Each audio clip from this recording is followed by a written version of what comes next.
David, I don't know if you heard this report, but this was a lot of he said, she said coming out of Pittsburgh, Rock. Can you give the backstory and then I'll ask the question? Yeah, there was a report out there on social media. I think it was from like a Pirates account or something along those lines, where there was Jackson Holliday's name thrown out there at some point in time this season. Like, evidently the Orioles reportedly approached Pittsburgh for a trade that would have involved Jackson Holliday and Jared Jones. So I think a lot of people here in Baltimore looked at that and they're like, what? Like, what? So I have no clue if there's any truth to that. I'm not really on the side of believing there was truth to that, but who knows? Could be completely wrong. Rip, you want to take it from here? Like, I just can't see a world right now where the 1-1 pick for the Orioles just 2 seasons ago would be tossed around in trade talks, but they do need starting pitching, but not for a player like Jackson Holliday. Like, I feel like you'd have to get a haul and much more than Jared Jones, regardless of how much club control or whatnot that he has and how young he is too.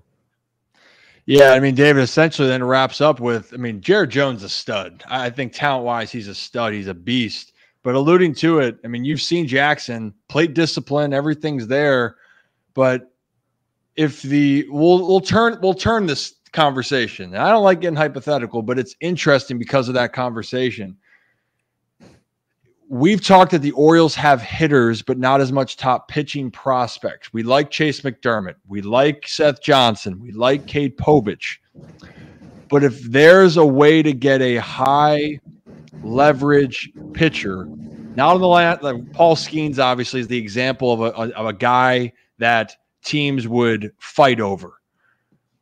If the Orioles wanted a true ace, do you think that they would really trade that chip of Jackson? Like, and this is just an honest opinion because I think people have a different perception of what Jackson was, not rightfully so, but a different perception of him because he had a failure for 30 some at bats in the big leagues.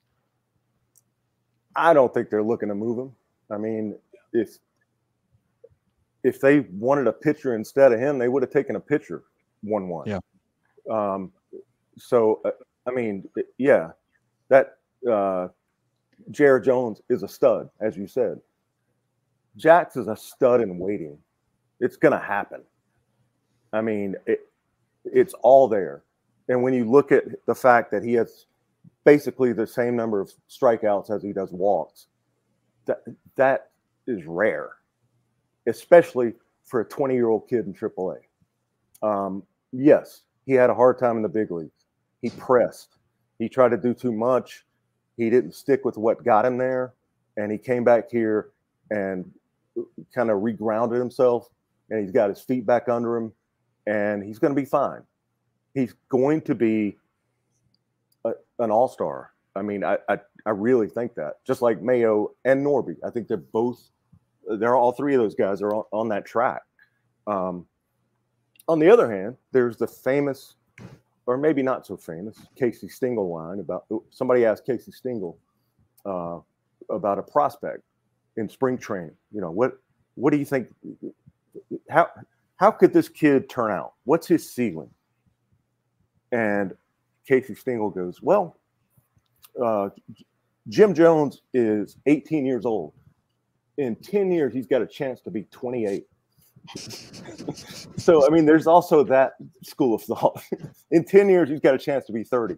But he's also got a chance to be, you know, by then, a 6-time All-Star. But he really does have that potential. He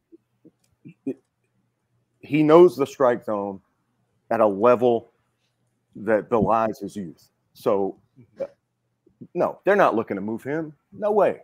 At this point, they're going to give him a chance to be what he can be. Yeah. Otherwise, it's just dumb.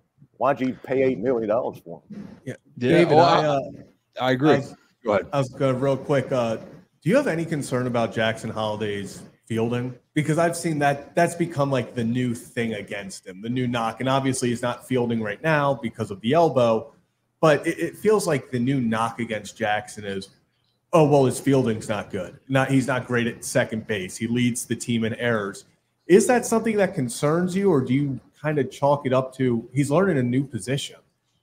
Yeah, I mean, he's been a shortstop his whole life, so it's a different job, and I've done both those jobs, not in the major leagues or AAA even, but I've done both those jobs, and they are different, and there are nuances to learn about turning a double play in one direction versus turning a double play in the other.